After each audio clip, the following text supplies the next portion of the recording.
Ethan adjusted the strap of his tool bag and stepped out of the shuttle into the busy spaceport. The air was thick with the hum of engines, the chatter of aliens, and the sharp scent of ionized metal. He had been traveling for weeks, delivering spare parts to remote stations, and he thought he had seen almost everything the galaxy had to offer.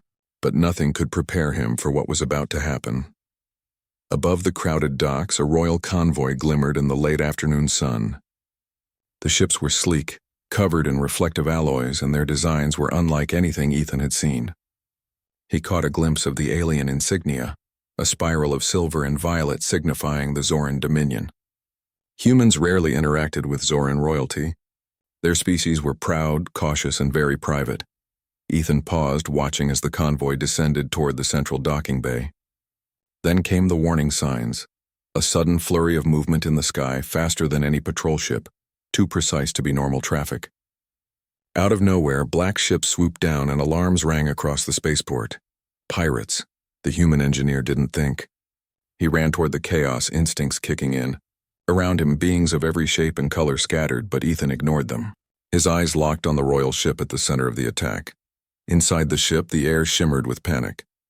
Sirens blared as automated doors tried to close, but the pirates' magnetic grapplers slammed into the hull, forcing their way inside. Figures in dark armor moved with deadly efficiency. And then Ethan saw her. The alien Princess Liara. She was unlike any being Ethan had seen.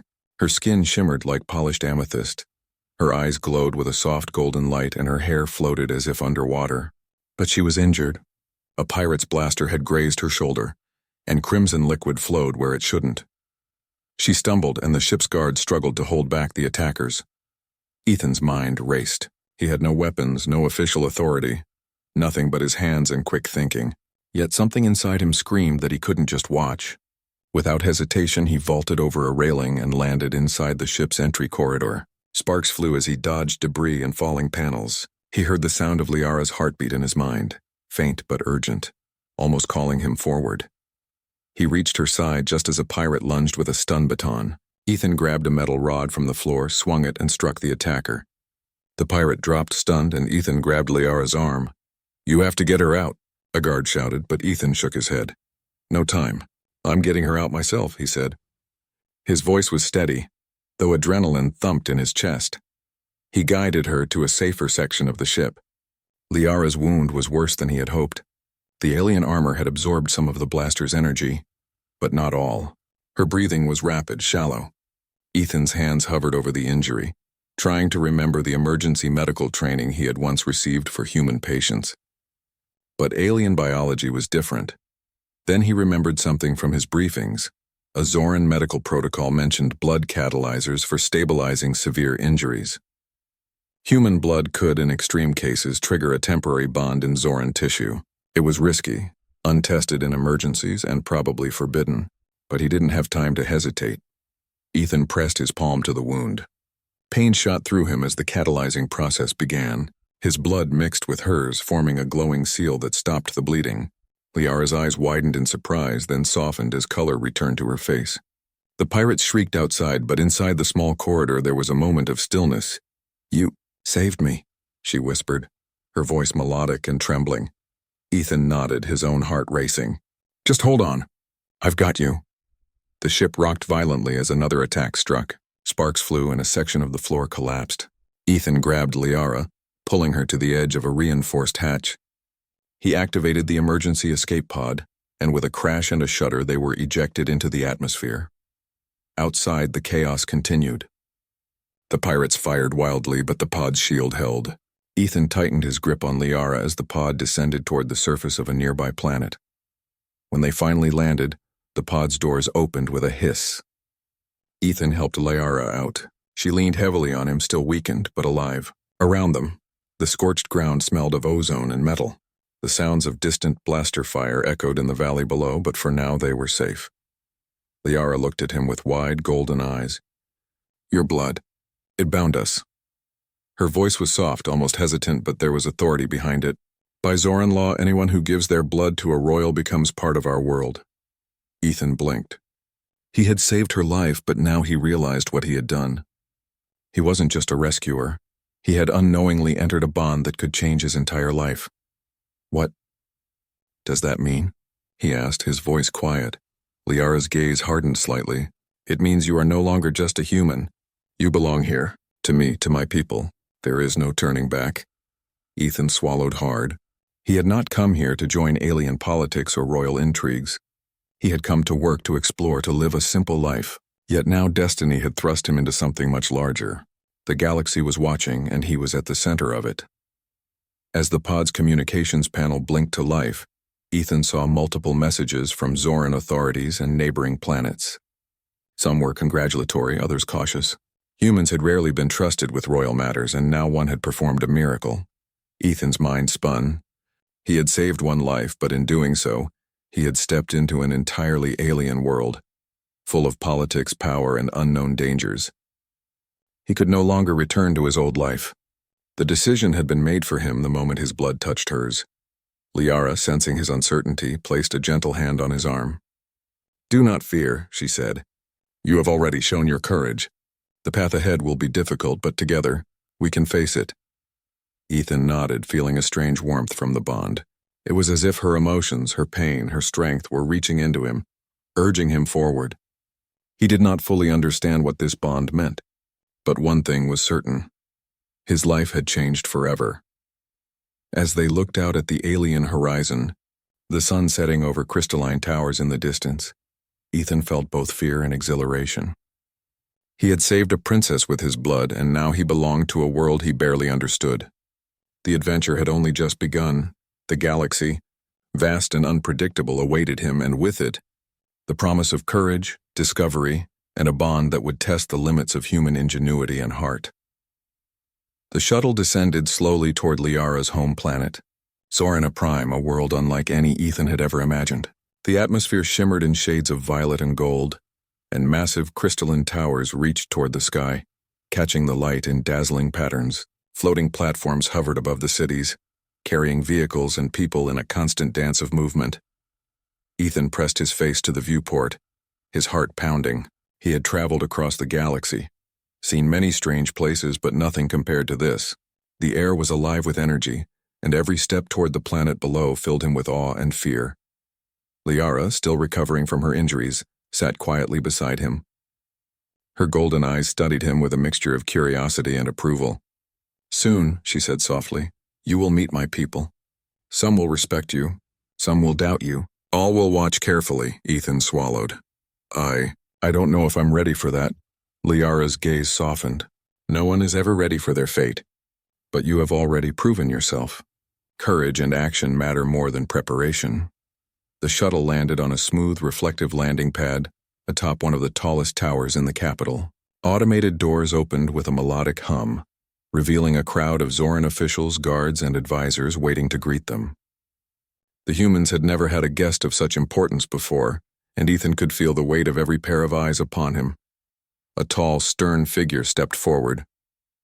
High Chancellor Valen, Liara's chief advisor, regarded Ethan with a sharp, calculating gaze. "You saved the princess?" he asked, his voice deep and precise. "Do you understand the consequences of your actions?" Ethan nodded, trying to steady his voice. I saved her life. That's all I wanted to do." Valen's eyes narrowed. "In our world, blood carries meaning. The act you performed binds you to her and through her to this world. You are now subject to our laws, our expectations, and our scrutiny."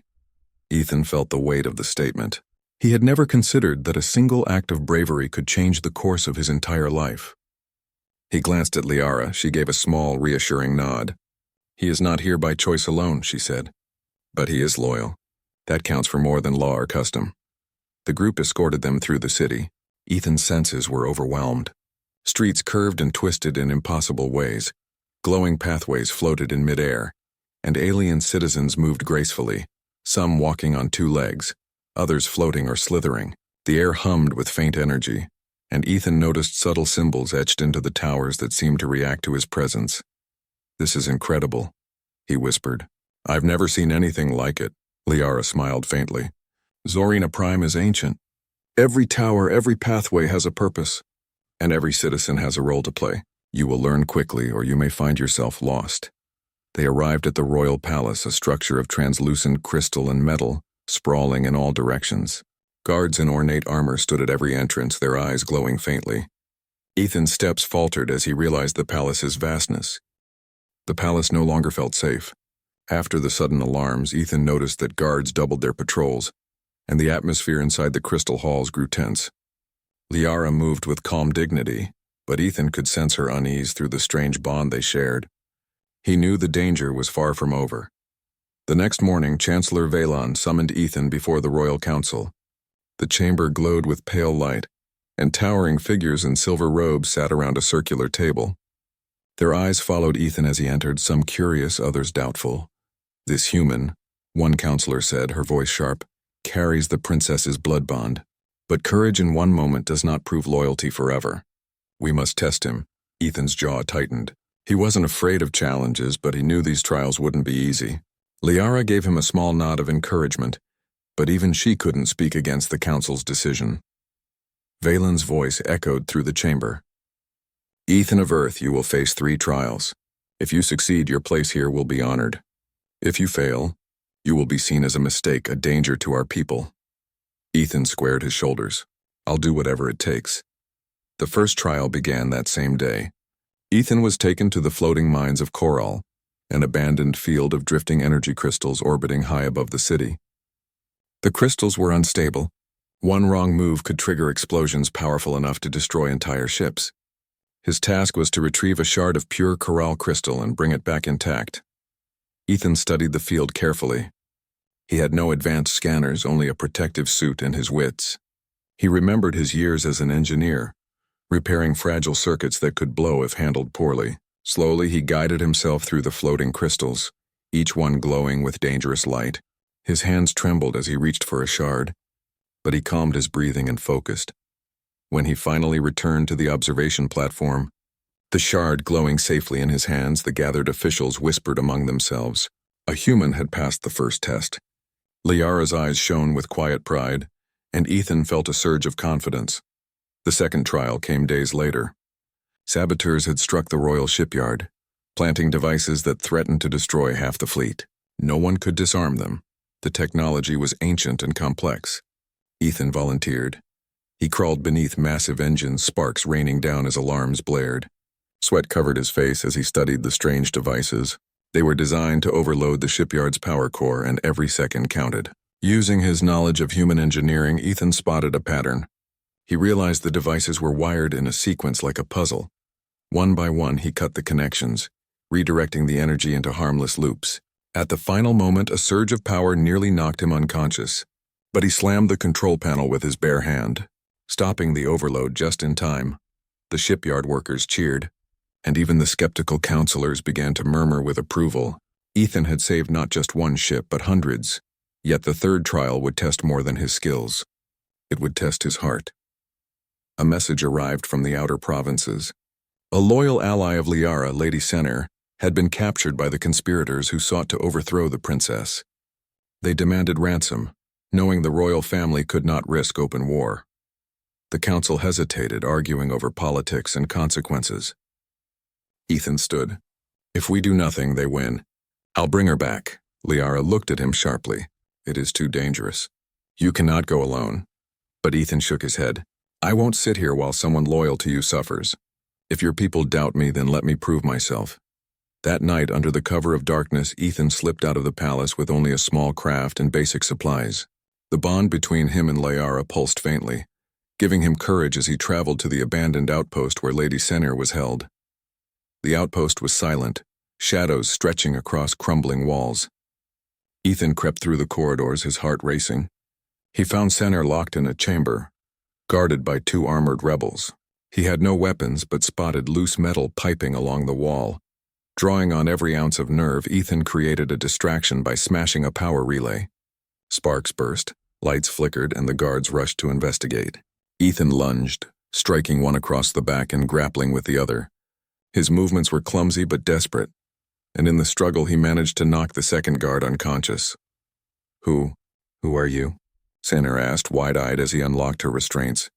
"Just a human," Ethan said with a strained smile, "but a friend of Liara." Together they escaped the outpost, alarms ringing behind them. As they soared back toward the city, Ethan realized his body ached from the fight, but his spirit felt stronger than ever. When he returned with Sinir alive, the council could no longer deny his courage. The chamber filled with murmurs, some voices admiring, others reluctantly conceding. Balon raised a hand for silence. The trials are complete. The human has proven loyalty, skill, and courage. He has earned his place here. Liara's gaze met Ethan's, pride and relief in her golden eyes. Through the bond he felt her gratitude, warm and steady. For the first time he sensed not just trust, but something deeper, respect, perhaps even friendship. That night, as the city lights glittered across the horizon, Ethan stood on the balcony of his quarters. He thought of Earth, far away, and of the simple life he had once lived. That life was gone now. Here, in this alien world, he was more than an engineer. He was a protector, a friend, and maybe even something greater. But deep down, he knew the danger wasn't over. The rebels had struck boldly, and they would strike again. And when they did, Ethan would be ready. Because loyalty was not just about words, it was about action. And he was ready to prove again and again that humans could stand strong in any world. The palace felt alive with whispers after Ethan's trials. Servants carried the story of the human who retrieved a crystal from Corral, who saved the shipyard, and who rescued Lady Sinir from rebel hands. Some spoke of him with admiration, others with suspicion. Wherever Ethan walked, eyes followed him. Liara noticed the change too. "You are no longer a stranger here," she told him one evening as they walked through the palace gardens. Strange, glowing plants curved toward the light of twin moons, casting silver patterns across the paths. "My people may not all trust you yet, but they can no longer ignore you." Ethan gave a quiet laugh. "I never wanted to be noticed this much. Back home, I just fixed machines. Now everyone looks at me like I'm carrying their future on my shoulders." Liara's golden eyes softened. "Perhaps you are." Before Ethan could reply, a messenger rushed into the garden. His crystalline armor shimmered in the moonlight. "Your Highness, the rebels have revealed a weapon. They call it the Shardstorm. It can tear through shields and crystal walls alike." Liara's expression hardened. If that is true, the palace itself is at risk. Ethan felt a chill run through him. A weapon that strong. How did they even build it? The messenger shook his head. "Unknown. But reports say they plan to unleash it during the next council gathering." Later, in the strategy hall, the council argued loudly. Some demanded full military mobilization. Others feared panic among the people. Ethan stood at the edge, watching the debate spiral. No one was thinking clearly. He stepped forward. "You're treating this like a normal attack. But rebels don't fight by your rules. They'll expect you to defend with strength, not with cunning. That's your weakness." Dozens of eyes turned toward him. Valon raised a sharp brow. "And what would a human suggest?" Ethan took a breath. "Don't meet them head-on. Outsmart them. Use what they don't expect. Humans survive because we adapt. You can do the same." At first, silence filled the chamber. Then Liara spoke firmly. "He is right. We cannot win with power alone. We must think as he does." With her support, Ethan laid out a plan. He had studied the stolen schematics of the Shardstorm and noticed something the council missed. The weapon relied on an unstable energy core, one that needed precise calibration. If disrupted, it could collapse in on itself. "We don't need to destroy it," Ethan explained. "We just need to push it off balance. A small strike in the right place will do more than an army ever could." The council reluctantly agreed, giving Ethan command of a small strike team. For the first time, he felt the weight of real leadership. Soldiers looked to him for orders, and Liara herself joined the mission. The night of the operation, their craft flew low over the outskirts of the city, where the rebels had hidden their weapon. The air shimmered with unstable energy, glowing faintly against the dark sky. From above, Ethan saw the Shardstorm, a massive crystal cannon humming with dangerous light. "Looks like a nightmare," one soldier muttered. Ethan's heart raced, but he kept his voice steady. "Remember the plan. Quick, precise, and quiet. If they don't see us coming, we win." They landed in the shadows and moved silently across the ground. Guards patrolled the weapon's perimeter, but Ethan noticed gaps in their movements, patterns no one else seemed to spot. He guided the team through with hand signals, each step bringing them closer. When they reached the core chamber, Ethan crouched beside the humming device. Sparks danced along its surface, and the air felt heavy, charged with static. His engineering mind raced, mapping out the design in seconds. "This is it," he whispered. "If I overload this junction, the energy will fold back into itself. But I'll need cover." Liara stepped forward without hesitation. We will hold them off. Do what only you can do, as... The victory against the Shardstorm gave the kingdom a moment of peace, but Ethan felt no comfort. He had learned enough about war to know that enemies never rested. And the rebels were desperate now. Desperate enemies were always the most dangerous.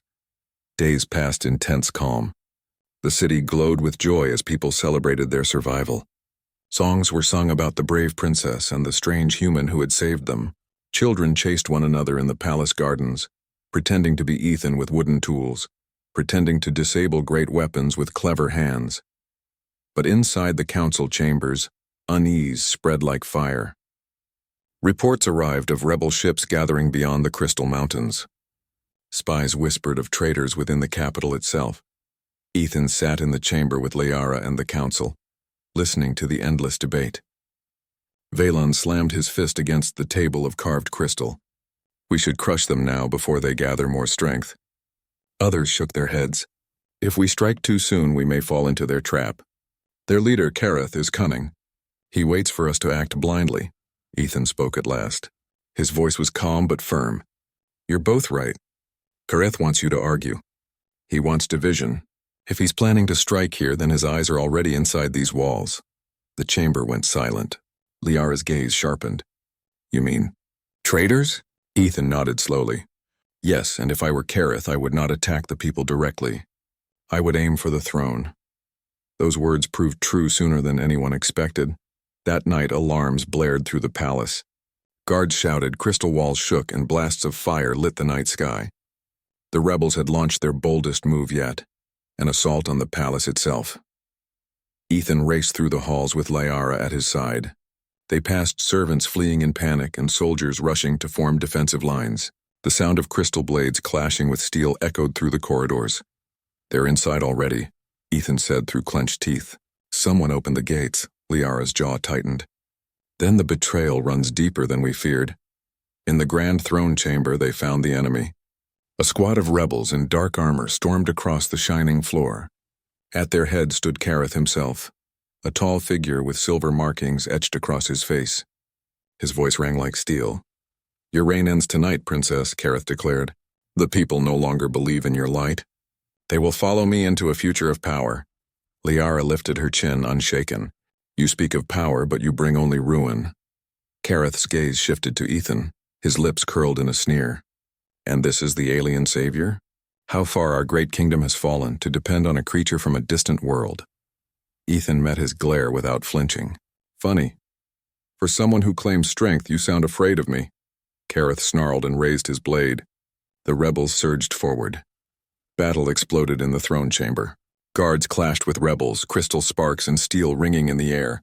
Liara fought with grace, her crystal staff spinning in bright arcs, striking down foes with precision. Ethan, though untrained in their weapons, fought with raw determination. He grabbed fallen blades, turned tables into shields, and used every scrap of human instinct to survive. But Kareth cut through guards like a storm. His power was overwhelming, his strikes heavy with fury. Soon he stood face to face with Ethan. You are nothing, Kareth hissed. A shadow in a world not your own. Ethan gripped his blade tighter.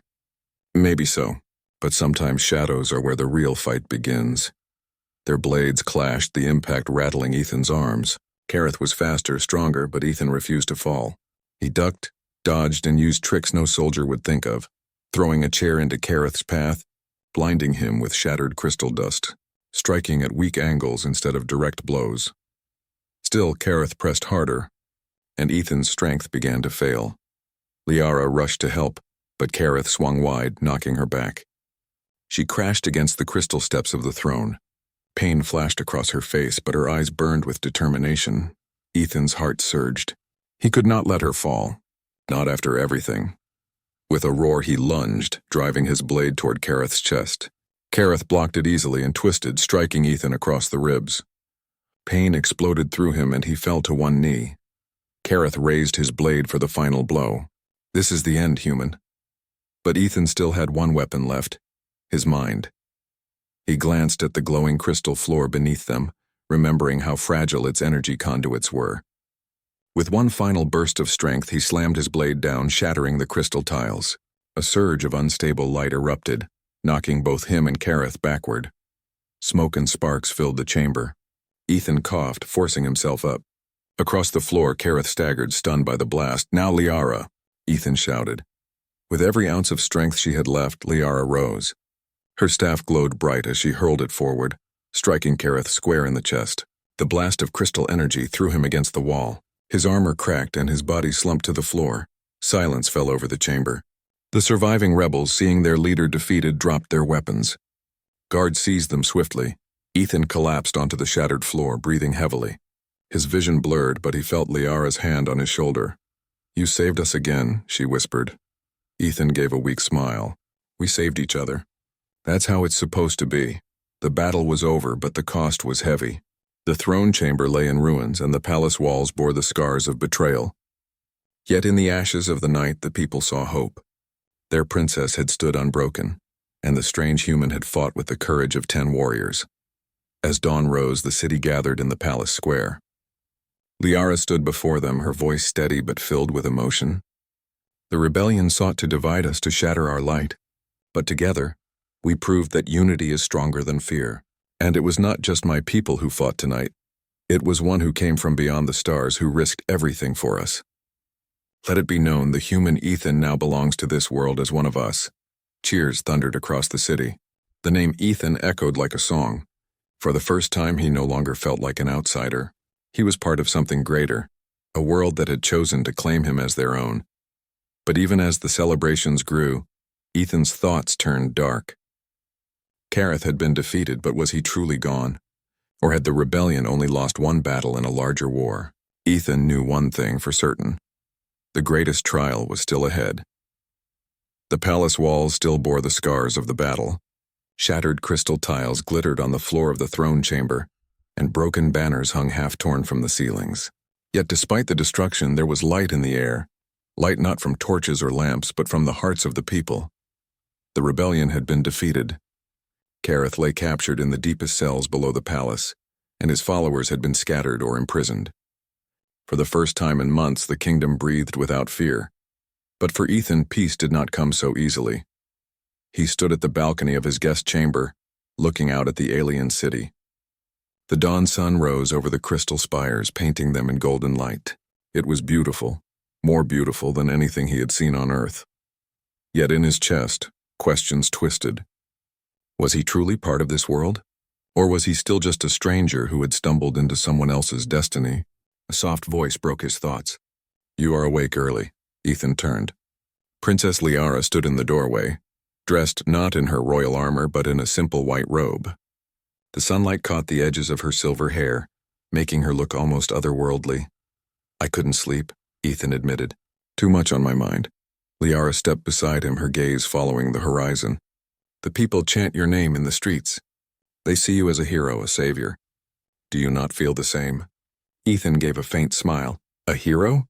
I'm just a man who got lucky enough to survive.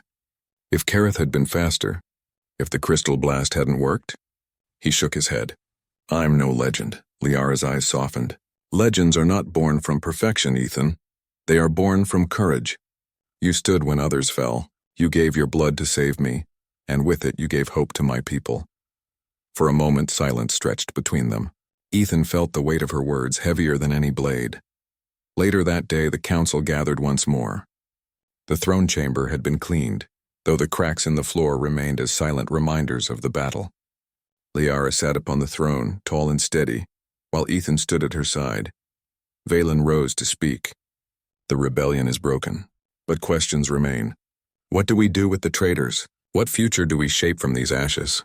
Murmurs filled the hall. Some argued for harsh punishment, others for mercy. Finally, all eyes turned to Liara.